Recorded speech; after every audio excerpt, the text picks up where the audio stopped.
Nitarudia kuyasoma maneno haya ili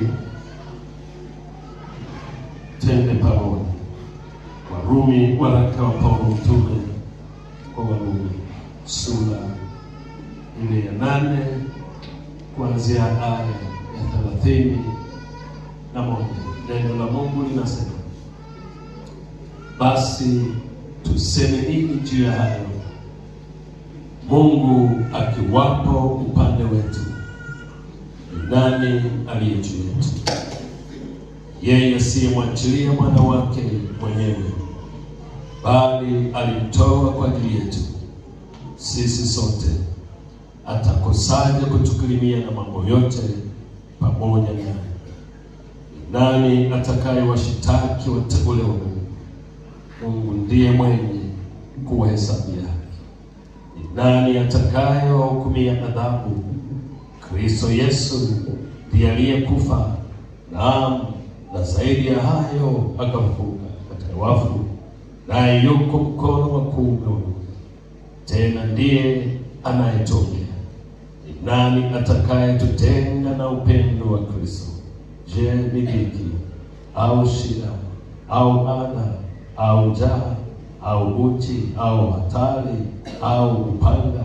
Kama ilivyoandikwa ya kwamba kwa ajili yako tunauawa mchana kutwa, tumehesabiwa kuwa kama kondoo kuchinjwa. Lakini katika mambo hayo yote tunashinda na zaidi ya kushinda kwake yeye aliyetupenda. Kwa maana nimekwisha kujua hakika ya kwamba wala mauti wala uzima wala malaika wala wenye mamlaka wala yaliyopo wala yatakayokuwapo wala wenye uwezo wala yaliyo juu wala yaliyo chini wala kiumbe kingine chochote hakitaweza kututenga na upendo wa Mungu ulio katika Kristo Yesu Bwana wetu. Ndilo neno la Bwana. Tumshukuru Mungu. Bwana Yesu asifiwe. Amen. Haleluya. Wazo kuu la leo ni ahadi za Mungu. Niwashukuru waimbaji sana. Bali hebu mjipigie makofi waimbaji. Mungu awabariki sana kwaya zote kwa kutangulia kuhubiri. Naamini waimbaji, kuna Wakristo wengi tuko hapa kwa ajili ya kwaya. Tuendelee kuombea. Mungu awabariki sana waimbaji, muendelee kuatia nguvu. Na sisi tunaombea muendelee vizuri. Tumikie Mungu na Mungu endelee kuwabariki sana. Nyinyi ni wahubiri wa kwanza kabisa. Mnatutengenezea njia. Sisi ni kuja kumalizia tu wainjilisti na wachungaji. Kama ni kuhubiri, mmeshahubiri. Haleluya. Muda wetu ni mchache sana. Tunatamani kumwabudu Mungu masaa, lakini muda hautoshi. Na sisi tunapenda tuwe na nafasi ya kumwabudu Mungu na tuwe na nafasi ya kufanya kazi zetu, ili kupitia ile neema ya kumwabudu Mungu tumuone Mungu akitubariki katika maisha yetu. Kila mmoja mahali alipo amuone Mungu akimbariki, akimwinua, kwa sababu yamempa nafasi ya kumwabudu yeye. Haleluya. Amen. Wazo kuu la leo ni ahadi za Mungu. Neno ambalo tumelisoma hili linagusa katika ahadi nyingi za Mungu juu yetu. Linaendelea kugusa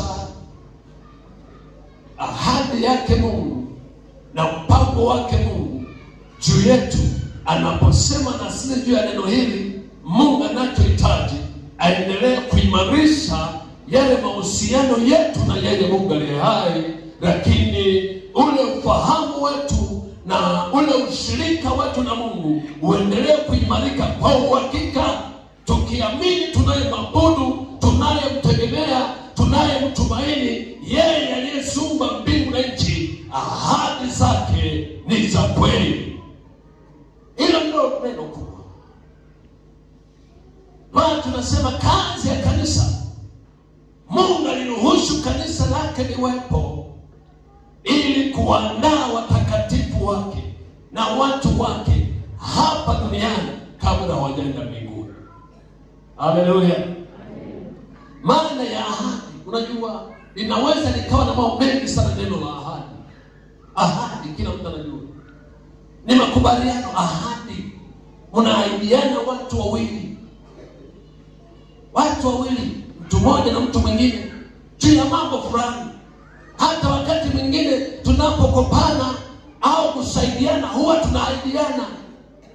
Si ndio wapendwa katika Bwana? Ahadi ni makubaliano ya mtu na mtu juu ya jambo ambalo wanakubaliana kulifanya watu wawili. Ni kama maagano. Ahadi ni maneno yanayotokana kila ambacho unahitaji kufanya kwa mwingine. Na wakati mwingine hata wazazi tumekuwa na ahadi nyingi kwa watoto wetu, hasa wanapokuwa wameelekea kuwa na ufahamu mkubwa, kama wanasoma, kama wanafanyaje. Tunaahidi mengi juu ya watoto wetu. Ahadi, maana ya ahadi ni makubaliano ya jambo fulani na kumfanyia mtu mwingine. Au wakati mwingine ahadi ni ya mtu, naweza kuwa ya mtu mmoja juu ya mwingine, kumwahidi kumsaidia juu ya jambo fulani. Haleluya. Ahadi ni kama nadhiri. Mtu anaweka kwamba ukifanya hivi nitakusaidia kwa siku moja, 2, 3. Naweza kuwa ni msaada. Ahadi. Kwa hiyo inaweza ikawa na maana nyingi sana, lakini chukua hiyo moja tu, kwamba ni makubaliano ya mtu na mtu juu ya jambo ambalo wamekubaliana kufanya au kumfanyia mwingine katika maisha haya. Ahadi. Mtoto akifaulu anasema nitakununulia zawadi. Ukisoma ni ahadi. Kwa hiyo kila mtu hapa anaweza kama leo maana ya ahadi ni nini. Hata wengine leo tuliahidi watu fulani kuwafanyia mambo fulani, leo tuliahidi kuwatembelea watu fulani leo au kesho au mwezi ujao. Ahadi. Tunaelekea kusherehekea sikukuu ya Pasaka. Wengi tumeshaahidi tunatoa shukrani za namna gani. Wengine wameweka ahadi, Mungu kiniponya nitakufanyia hili. Ahadi ni jambo ambalo kutoka moyoni Mungu mtu anawiwa kumfanyia mwingine au Mungu katika maisha yake. Hiyo ndio ahadi. Haleluya. Sasa ni upande wa kibinadamu.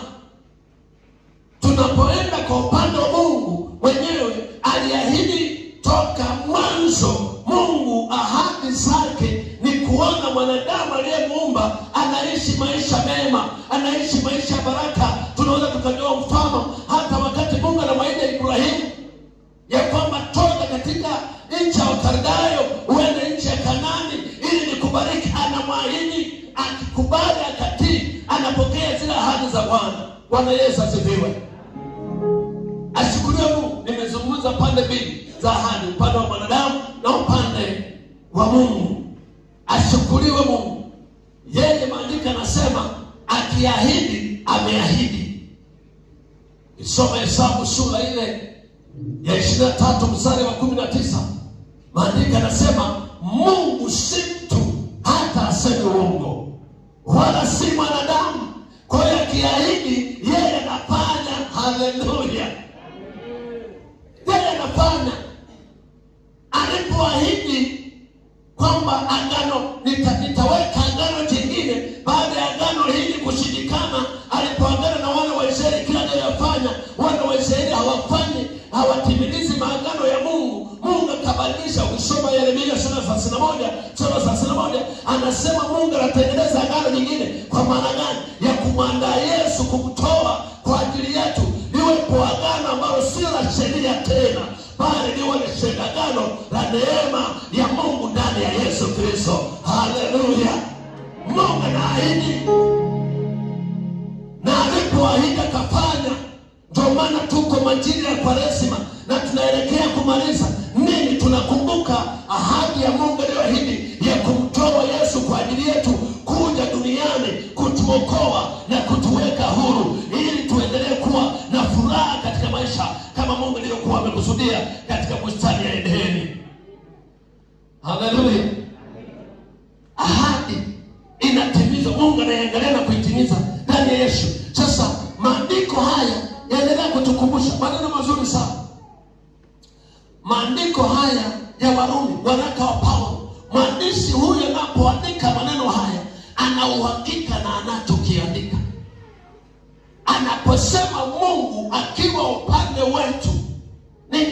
aliye juu yetu. Ana ushuhuda mkubwa. Tunajua historia ya Paulo. Hapo kwanza alikuwa ni Myahudi kijana aliyekuwa ameandaliwa na wale Mafarisayo kuliteza kanisa, wale washika dini.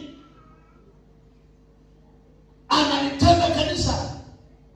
Siku moja nakutana Yesu Mwokozi, anamwambia Paulo, sasa yatosha.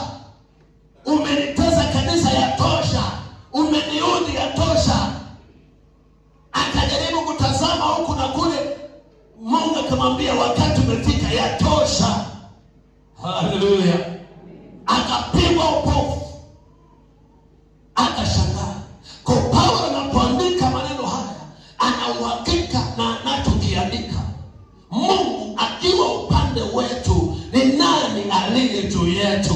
Ni nani wa kututenga na upendo wa Mungu ulio katika Yesu Kristo, aliyemtoa kwa ajili yetu kama ahadi, kama agano ya kuwa mwokozi wa maisha yetu? Ni nani? Maandiko yako wazi. Ni nani asichukuliwe Mungu ali hai?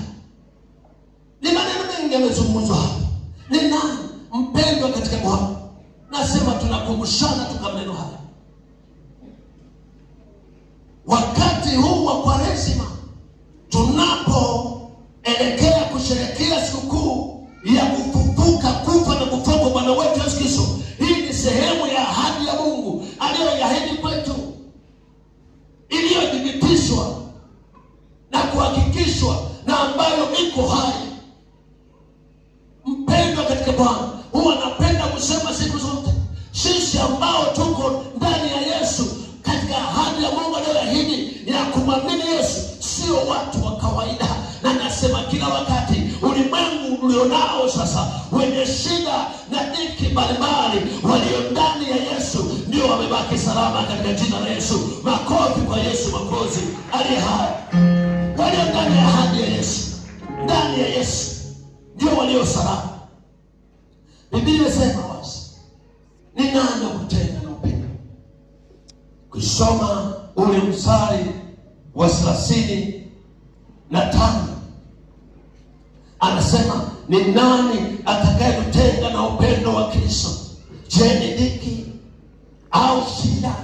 Ni mambo mengi yanaopata ulimwengu yameandikwa hapo, yanaosumbua watu, dhiki na shida mbalimbali. Tumesema ukienda hospitali za Bugando, Segetura na Nyamagana, ndio utajua maandiko haya. Watu wana dhiki, watu wana shida, lakini Paulo anaandika, Mungu anasema ni nani kutenga na upendo wa Kristo? Hiyo dhiki, hizo shida haziwezi kututenga na Yesu aliye hai. Maana pale msalabani hizo zika nilimaliza, hizo shida nilimaliza, hayo matatizo aliyemaliza. Ni wewe na mimi tu kusimama na kumwambia aliye hai, maana amekwisha maliza. Alishahidi atafanya katika jina la Yesu. Ni nani kututenga na upendo? Bwana Yesu asifiwe. Natamani ninavyoona na wewe uone katika jina la Yesu. Na wewe uone ndani ya Yesu tunayo raha, hakuna dhiki tena. Ni changamoto tu za kutupeleka utukufu hadi nini? Hadi utukufu. Ni shida tu. Na mimi nataka nikwambie, kuna mambo Mungu ameyaruhusu ili uwezo wa Kristo uweze kudhihirika katika jina la Yesu. Ili nguvu za Mungu ziweze kudhihirika. Maana bila shida Yesu asingekufa. Bila magonjwa Yesu asingekufa. Sasa nakuyaruhusu kwako, anataka kiwe ni kipimo. Hayo unapoyapata, nani kimbilio lako? Nani jibu lako? Nani ngome yako? Nani mchungaji wako? Nani kimbilio lako? Anayeruhusu ili apime kiwango cha ukristo wako. Makofi kwa Yesu Mwokozi wetu aliye hai. Nataka pime. Paulo anaandika kwa uhakika, amekutana nayo akayaona. Lakini kwa sababu kumtegemea Yesu alikubali kati yote akapita, yakawa ni ushuhuda kwake katika jina la Yesu. Haleluya. Acha shida ziwe daraja kwako. Acha hilo jaribu liwe daraja kwako. Hiyo ndoa iwe daraja kwako. Huyo mume wako ambaye anaweza kawa kichocho kwa muda mmoja mwingine, acha liwe daraja kwako. Wewe mwambie Yesu tu. Bwana Yesu asifiwe. Hiyo biashara yako inaweza kawa changamoto, watu wanakusurumu kila siku, hata apunguze wakuja kukudai apunguze wakuja kukukopa. Wewe ukiona mtu amekukopa atakulipa, Mungu amekupunguzia wakuja kukukopa, atakuja tena kukukopa. Wewe kazana. Haleluya. Makofi kwa Yesu Mwokozi wangu. Usilalamike, piga kazi. Piga kazi. Mungu anataka wakukudai, wakukukopa wapungue. Sasa mtu anakukopa 10,000 na wewe una 500,000 na milioni 2. Sasa kupunguzia, wewe acha ile 10,000. Wewe endelea na kazi. Mungu akubariki mtumishi wa Mungu, tia moyo. Haleluya. Acha. Ni nani ahadi ya Mungu? Ndivyo hivyo. Huwa nakwambia usifikiri ulivyo hauna wabaya. Leo tunamshukuru Mungu. Kufikia siku ya leo tarehe 6 mwezi wa 4 ukamaliza mwezi wa 3, si kwamba hakuwa na vita mbele yako. Hata wakati mwingine ulitakiwa kugongwa na gari, lakini Mungu akakuepusha. Tumbo liliuma, ukachanganya maharage na mchicha, likauma, wewe ukapona. Mwingine nikampeleka maana hakumtazama Yesu aliye hai. Haleluya. Mwingine kichwa tu kilipougua na ikawa safari, lakini wewe ukamtukuza Yesu, ukamwambia Yesu, ukamwambia pana wetu, mambo yakawa shwari. Mwenyezi amezungumza. Mimi nilikwambia jana, nimezungumza msimu. Wale wazee unawahurumia. Mtoto wako anaugua sana. Gonjwa tu wa kupumua. Kwani wewe umepata shida mara ngapi za kupumua? Yuzi mwingine tunatoka mahali fulani, gari kutoka tu mjini, amesha rara mdomo umeachama ni kukoroma. Kabisa yetu tunafika boho yuko hoi. Ndugu zangu, kuna watu wana shida hawalali.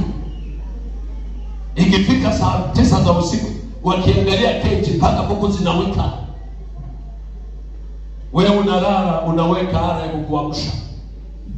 Au unamwambia mke uniamshe wewe, wakati wengine hawalali. Wewe ni nani? Bwana Yesu asifiwe. Watoto na kwenda shule na kwenda na kurudi. Hali imekuwa ni mbaya. Lakini maandiko yamesema pamoja na hali mbaya, nani wa kutenga na upendo wa Mungu aliye hai ulio katika Yesu? Tunaenda kuadhimisha kufa na kufufuka kwake. Yesu aliye hai na mpenda Mungu anayetimiza ahadi, anayetimiza neno lake. Bwana akisema amesema. Mungu akisema nitakubariki, anakubariki kweli kweli. Haleluya. Watu walisema hautaolewa. Leo hivi unaona unapendeza. Wengine hata kwenye harusi hawakuhudhuria. Hata wengine waliohudhuria walikuja kuangalia hivi akapendeza. Nikamwambia wewe unaangalia hizi zawadi hizi. Si kila zawadi ni njema. Niliombea familia moja imaliza kufunga ndoa ngazi mbili wakaanza kugombana. Jamani. Bana pamoja na kwenye ahadi wale wanaotumiana, mnajua kuna ahadi nyingi mno. Takupenda mpaka kufa. Sina fanyaje. Tukizaa watoto mwanaume anasema mimi nitakuwa nabeba kila siku. Hatajua hata ya kubeba mtoto. Yeye upendo tu. Ila upate huyo binti. Na kutazama kwenye subieti kwenye glasi. Ndugu zangu, uongo tu. Wala hakuna cha kwenye glasi. Uongo tu. Usilali. Wewe usingizi na hapa kuna koroma ulali. Unamdanganya tu binti wa watu. Hali mbaya. Ahadi. Lakini Mungu akiahidi anafanya. Maandiko yamesema yeye analitazama neno lake na kufanyaje? Na kulitimiza. Neno lake amelifananisha kama mvua. Hebu soma Isaya. Soma Isaya. Mungu abariki sana. Unajua tunapoangalia na kachakula mwisho tutunza hapa. Upako unaongezeka. Naweza nikuhubiri masaa yote hapa. Ndio maana tunasema tubariki. Maana ukitubariki unatumaliza kabisa. Tunahubiri kweli kweli. Haleluya. Soma ile andiko. Isaya 55. 55 ule mstari wa 10 na 11. Soma hapo ili nimalize, maana tamani ili sasa tumalize ibada. Tunasema na kopi hiyo saa 5. Tuelekezane viongozi, kila mtu wajibike sehemu yake. Inasema ndio, kama vile mvua, ndio ndio ndio ndio na kuizalisha na kuichipuza, ikampa mtu apandaye mbegu na mtu alaye chakula. Ndivyo litakavyokuwa neno lako litokalo katika kinywa changu, halitanirudia bure, bali litatimiza mapenzi yangu, nalo litafanikiwa katika mambo yale niliyolituma. Makofi kwa Yesu Mwokozi wetu. Neno la Mungu anasema huyu mwandishi wa Isaya maneno haya katika Roho Mtakatifu. Sauti ya Mungu inamjia. Mungu anamwambia neno langu ni kama mvua inavyonyesha juu ya nchi. Wote ni mashahidi. Jua likiwaka kidogo, kila mtu analia, maana mchicho unakauka, maharage yanakauka, mahindi yamekauka, mpaka mpunga ni mchache. Nikikosea maneno kwenye ulimi usicheke, nyetu mbarikiwe. Tunajihami ili ndugu zangu, mimi nishasema ni wanadamu tu. Mwinjilisti wa wote ni wanadamu. Na ulimi hauna nini? Hauna mvuto. Unajua kuna watu wanasubiri Mungu kukosea. Hawasubiri jema. Wanachukua iko kukosea ndio wanaenda kutembea nako. Tembea na neno. Mungu akiwa upande wangu, hakuna kilicho juu yangu, hakuna kilicho juu yangu. Makofi kwa Yesu. Maana akiahidi, ameahidi. Natamani muone Mungu. Haleluya. Muone Mungu. Mama Simon ni shahidi. Juzi tulipokuwa Mungu tumetembea, nilipofika tu pale. Mungu yuko pamoja na zile ngamba waseme utulie. Kale kamili kamesha leo juu. Unajua ndugu zangu, wangapilisha na polisi nisisabusishe mkono kaka kuangalia. Maana kule ni baraka. Yule kijana simulia, watu hawataka kuingia mule, uwe na amani. Wanawanga maji, wanafanyaje? Halafu kibaya zaidi wamepelekwa kwenye choo, yani kisero liko karibu na choo. Ile choo haina maji. Sasa unafikiri mchezo mle wewe? Watu wanapelekwa mle, unakuta bango na unatoa kiharo cha mtu wa bango na gongo. Unafikiri mchezo hiki? Halafu alikula makande. Maana yule alichapata amekula makande yanayoshibisha haraka. Haleluya. Nani wa kututenga na upendo? Tulipoingia watu tuliona Mungu aliye hai. Ile ofisi katatanika. Wale walikuwa wamechukua dili ile wakaanza kuhangaika. Hii kora sio mchezo. Piga simu mahali tuambia kuna kijana hapa anataka kuonewa. Watu wameshatengeneza dili. Akaunganisha wale watu wakubwa na simu si ngapi. Hapa naongea sasa, ngoja nikuunganishe. Hii nasikia huko naongea na huyo. Mama sasa anambia, "Au si nani wewe nyamaza wanaongea." Mama tulia. Wewe kandamiza tu kwa Yesu Mwokozi. Mungu yuko pamoja na sisi. Haleluya. Mungu ni wa ajabu. Yule mkuto nikaingia ofisini. Mambo la kwanza kuona na ameshaagizwa na mkuu tena na nini? Nataka nikwambie wale wa chini tena walikuwa hawajamwambia hata mkuu. Wameitengeneza wenyewe ishio huko chini waanza kula hela tu. Ilitoka pale muujiza, akaagizwa wale ni kujikanyaga. Ya nini kesi gani hii? Hii kesi gani? Chunga tena na mtu wako wala wameshasema hakuna dhamana. Kosa la kinao unatorosha mdomo. Kama mama kanakuja kwenye mtoto kale. Kanakuja kumbe mtoto si wa baba yake. Halafu mtoto yule kama mama kale kaka tatu. Siji katano siji kasita. Maana yule baba ni mwingine. Halafu mganga gani? Unajua mganga yeye ni wajinga sana. Mungu nataka tu ushike hilo. Mungu akiwa upande wako, ni nani aliye juu yako? Ni nani akutenga na upendo? Nimalizie maneno haya ya mwisho pale kabisa. Ule mstari wa 27 anasema, lakini katika mambo hayo yote yaliyoandikwa pale juu, dhiki, shida, matatizo, adha, magonjwa, upanga, shida nini, hatari zozote, katika mambo hayo yote tunashinda na zaidi ya kushinda kwake yeye aliyetupenda.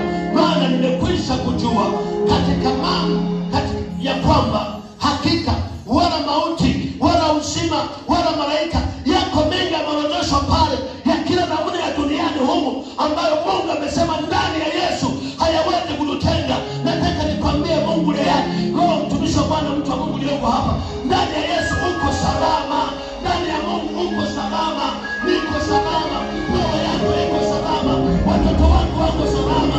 Ni wewe tu unawazaje kumtumia Mungu katika maisha haya. Maana katika mambo yote tunashinda. Haleluya. Uwe na maono makubwa. Kuna watu tunawatendea, mkubali tu tunatendea. Nikifika kwako najua, yaani hapa naziona baraka, naona kiwango cha Mungu anavyokubariki. Ruhusu tuje kweli. Bwana Yesu asifiwe. Sisi ni makuhani, sisi ndio sauti zenu. Nataka unaweza kutuona wa kawaida tu. Lakini tumebarikiwa.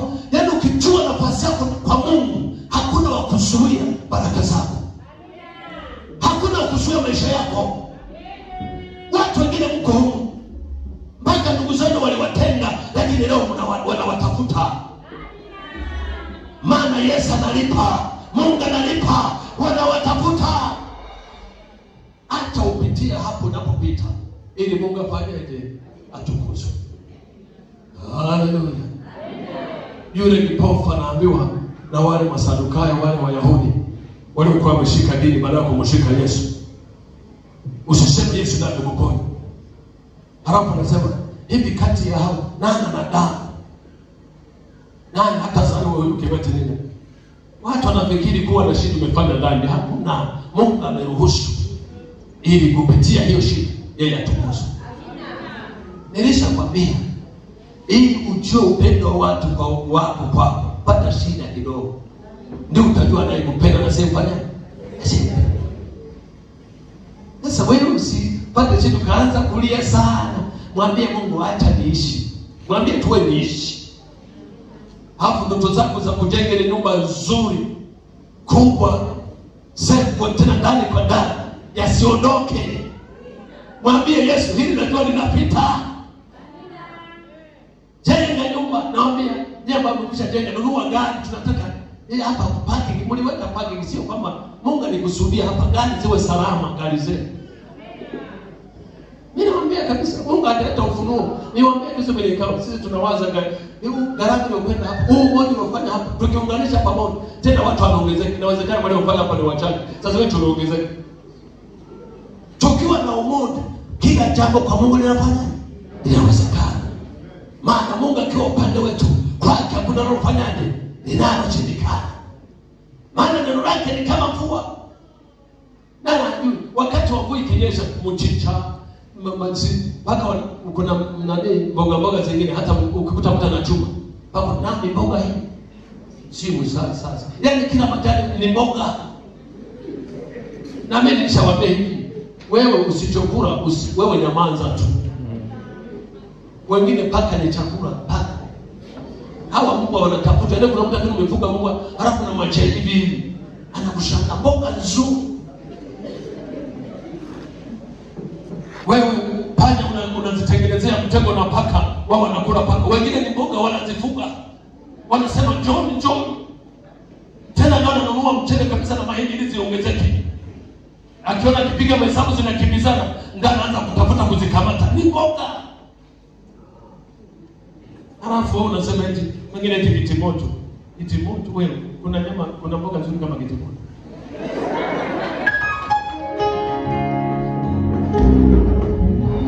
Mungu alishasema alichokiumba Mungu mwanadamu sikiteni. Tusimame tumshukuru Mungu wetu hapa. Bwana Yesu asifiwe. Makofi kwa Yesu mkosi wetu hapa.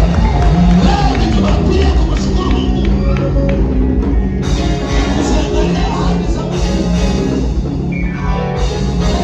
Mshukuru Mungu. Kumaliza mwezi sio kazi rahisi. Na mimi nilishakwambia, andaa ninapozungumza maneno haya, andaa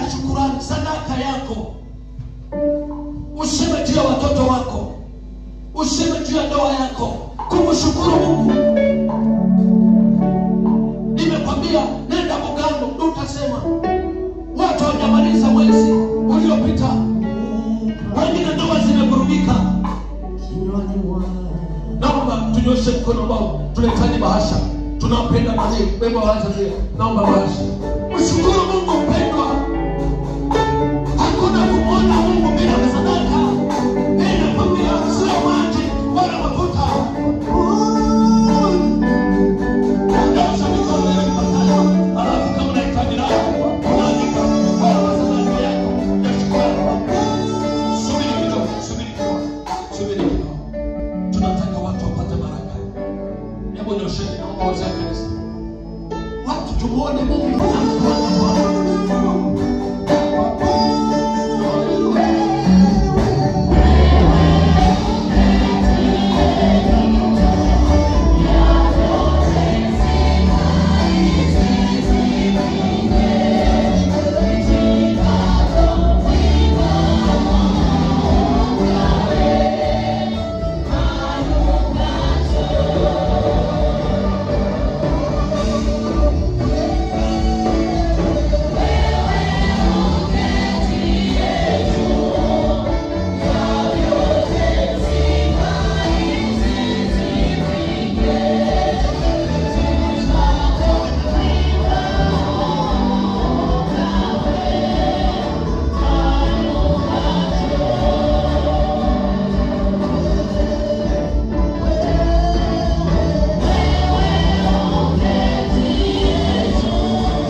Tunakwenda kumshukuru Mungu kwa kutoa sadaka na kuomba na kutoa mahitaji yetu. Tutakuwa na utaratibu hapo, lakini kila mtu aone umuhimu wa kumshukuru Mungu. Wapendwa, kama neno la Mungu lilivyosema kwamba si kwa nguvu wala si kwa uweza, bali ni kwa Roho, asema Bwana.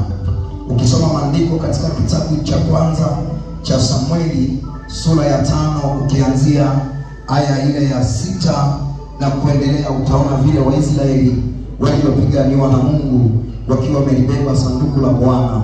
Ukisoma sura ya waraka wa pili, kitabu cha pili cha Samueli, kinazungumza vile ambavyo Daudi alimsifu Mungu baada ya sanduku limeokolewa, baada ya kutekwa likapelekwa nchi ya uhamishoni. Biblia inasema lile sanduku lilipopelekwa liliwatesa watu. Wewe ukiona unasalimika kwenye maisha yako, watu wanakuroga hulogeki, sio wewe, ni nguvu za Bwana zinakulinda. Wanajaribu kufanya mbinu yoyote ufe, lakini unabaki salama. Ni uweza wa Bwana ndio unayekuwezesha. Kwa nini usimtolee Mungu sadaka ya shukrani? Kuna watu wanaona kawaida, wanahisi wanaishi kwa nguvu zao. Kwa nini usimpe Bwana? Biblia inasema Daudi alipoona sanduku limerejea, maana Wafilisti walileta wenyewe, wakasema hatuwezi tukaishi na mateso haya. Kwa nini? Walipata majibu. Kwa nini? miungu yao ilivunjika. Kuna watu ambao wanapita kwenye uchawi, wanavuka wakiwa salama, wanapita kwenye shida, wanavuka wakiwa salama. Kwa nini? Wamembeba Bwana aliye hai. Kwa nini usimpe Bwana sadaka leo ya shukrani, ukasema naamua kumtolea Mungu shukrani ya sadaka hii anayeniwezesha? Kuna watu wanaona fedha ni zaidi ya maisha yao. Nataka nikwambie uzima ulio nao ni zaidi ya pesa. Kuna watu wanatamani kuwa na uzima kuliko kuwa na pesa. Mpe Bwana sadaka ya shukrani. Tutakuwa tunasifu Mungu wakati tunatoa sadaka. Tuombe kitunga. Na kabla hatujatoa, wakati tukimaliza kutoa, kabla hatujatoa tutaomba, tutakuja mbele. Tutakuwa tunamsifu Mungu, tunakuja mbele kumtolea Bwana. Usitoe hiyo sadaka kwenye kitunga. Njoo nayo na bahasha yako. Weka hapo kitunga. Baada ya kuwa tumekuja mbele, tutazunguka madhabahu na sadaka zetu, halafu ndipo tutakwenda kwenye maombi ya kumshukuru Mungu pamoja, tukiwa tumenyosha sadaka zetu za shukrani juu. Tunaomba hiyo wapambia kusifu.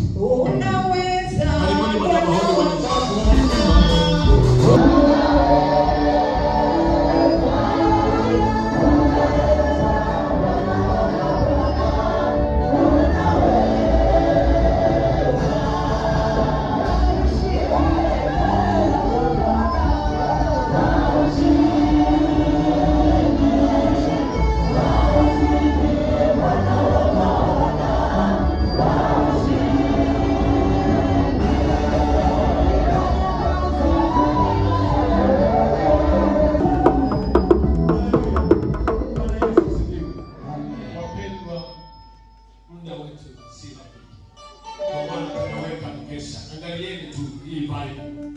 Sasa tukizuia mkesha kama hivi jamani. Si wacha kwanza kuuziwa viwanja hapa pembeni hapa. Maana huu pako huku watu wa Molani. Watu kule yafanye kazi. Haleluya.